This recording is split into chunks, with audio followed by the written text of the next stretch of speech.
Greetings, everyone. This is Roland, editor-in-chief of Filipino Soul Magazine, aka SGIB Magazine. The stand for Soldiers Got Intentions. Believe that, because everyone should be soldiering for something: a dream, a goal, an idea, a train of thought, something. And on the PBG's production, the stand for Photos by Gerard, the best in freelance publicity photography.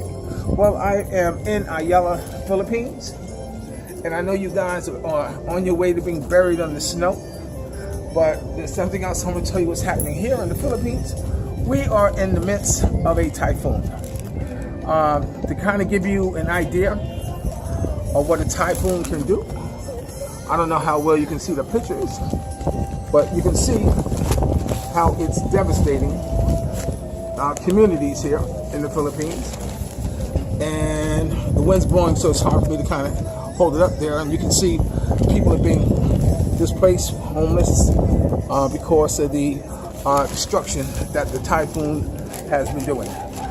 You know, when I first decided to come to the Philippines, they always told me to watch out for the typhoons, because the typhoons here can get pretty bad.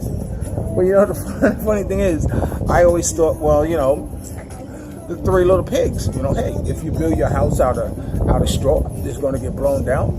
You know, if you build your house out of straw or wood, it's going to get built out.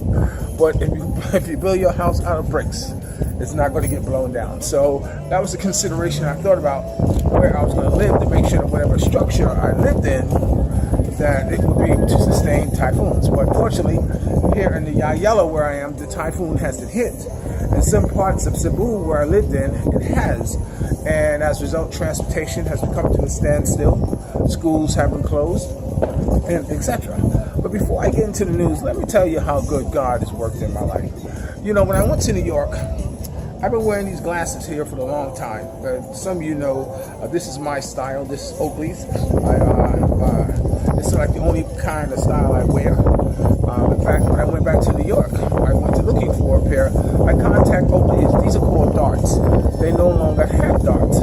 So I said, wow. So I went to some of the malls, hoping that they would have a pair somewhere under the counter, because they're known to still have a couple of pair tucked away, you know, in some of those like eyeglass huts or what have you. But they I couldn't find them. And these here have gotten so scratched that there's sometimes when I wear them, I need to see a hot dog because they're so scratched up. And I went to an eyeglass place to see if they can kind of remove some of the scratches, you know, but unfortunately they can't. So yesterday when I was walking, I came across these, and I said, thank you, God. I said, I know you look after your boy Gerard. And look, wouldn't you know it, lo and behold, they're not Oakley's, but they are darts, the exact same style as I wear. So you see, so that's why I say, you know, he looks after your boy, because, you know, he may not give him what he wants, but he does give him what he needs, and I do need these to keep up my image. But in the meantime, let me go back to the newspaper before I tell you a couple of things that's on my mind, because there are a couple of stories that I want to bring to your attention. What's happening here before I tell you something else. Wait, let me tell you something else first.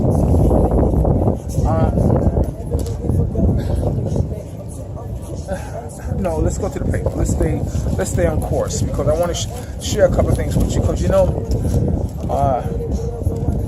what I want to share with you in a few minutes, it's about information. It's about where you get your information, who you get it from, you know, why you listen. This has a lot to do with the Roland Martin,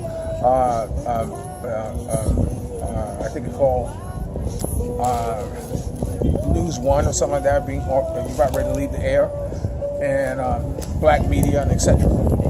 So, but before I get into that, let me get into a couple of stories here. A couple of things caught my eye. There's like 63 vessels that are stuck at the port of Cebu that are not able to leave because of the typhoon. Now, this I just had, you know, the cell phones today are fantastic. I mean, absolutely fantastic. And I use the LG. And so when I got here, I ordered my new LG, and my brother sent it to me through one of the companies here that's a reliable company that you can count on having your stuff sent here. It only takes 10 days.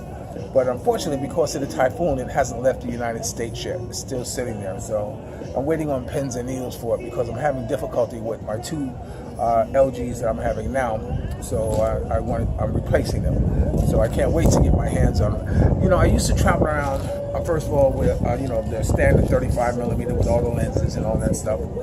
And then I,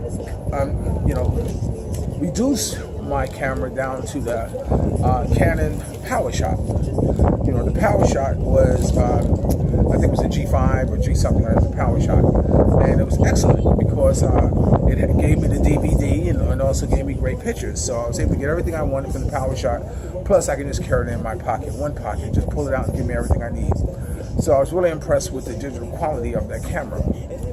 But the PowerShot, the only problem with the PowerShot is that there's a little hesitation as to it is other than with SLR that has like the motor drive, where you shoot continuously. With a PowerShot, you can't shoot continuously. You can, but it's like it's not like the SLR. So now once I had that stolen in Las Vegas, I've been relying on my cell phone camera, and I figured I'd get the best one that was on the market. And at the time, it was the LG G5, and LG G5 has been absolutely a fantastic camera for me as a photographer to use to make sure I got the quality I wanted from a photograph or from the image, and the video quality that I also needed. So I'm very much hooked on the cell phone capabilities of today as to buying another, SLR. So I'm waiting on the new one to come out. I'm getting my hands on. It's one of the best on the market, LG. Okay, as the wind's blowing, you see it's kind of hard for me to control the paper, but I'm going to get through this. There's an article here for the businessmen urge a practice called fair trade. Businessmen are encouraged to always practice fair trade and abide by no shortchanging law. And that's an interesting concept for a government to have to declare that to have the no shortchange clause. Imagine if the United States has the no shortchange clause when you're dealing in business, and I think that says a lot about the Filipinos when they're businessmen, or the art of doing business. They go by a universal compliance to no shortchange. In other words, give a customer what he pays for. And that I think is a beautiful thing. Of course, we got some more images of the typhoon. But what other story I wanted to point out to you? Oh, this is one here I wanted to point out to you. A girl raped by a father and son. It seems like there was a father and son who wanted to molest this little girl. So he contacted the niece and offered the niece money to send her over. And of course, she went over, and then they molested her. They both have been arrested, but I think the woman should be arrested too. But maybe not, because maybe she didn't know their true intents. So that's kind of up in the air. But another one here I read was that it took the police 5 hours to reach this spot in the mountain with $1.6 million of marijuana plants were uprooted. And that's a lot, 1.6 million pesos. You have to do the math on that. It's like $500,000. I don't know. But it says that the troop uprooted 8,341 full-grown marijuana plants at the side of a cliff, and subject to the regional Filipino Drug Enforcement Office for evidence. And it says that the person growing it was probably using it to augment their income. Well, of course they were. They wanted to do that. And so this one here was about an American link to illegal drugs held in Zamboanga, Z-A-M-B-O-A-N-G-A. It says police have detained a 46-year-old American citizen for a drug crime he committed in Naga City in November. Chief Superintendent Bill, whatever his name is, Regional Director of the Police Regional Office, said Thomas Jane Pinella from Phoenix, Arizona, was trying to leave the country from Malaysia using a back door when intercepted by police. Said Pinella was held